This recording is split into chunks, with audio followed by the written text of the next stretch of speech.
Good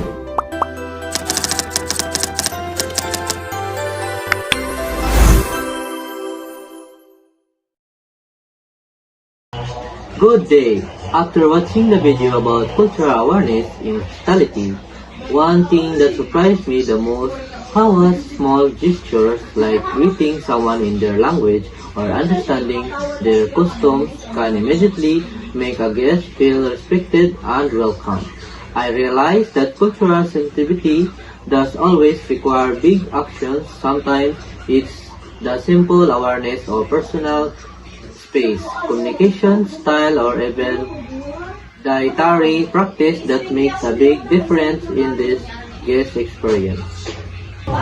One approach I would definitely apply when dealing with guests from different cultures is being attentive and adaptable. This means listening carefully, avoiding assumptions, and adjusting my communication based on the guest's comfort level.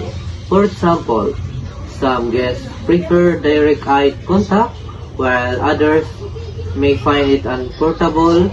By observing their cues and showing respect for their preferences, I can provide more professional and culturally sensitive service. Overall, the video reminded me that hospitality is not just about serving, it's about understanding people. Thank you.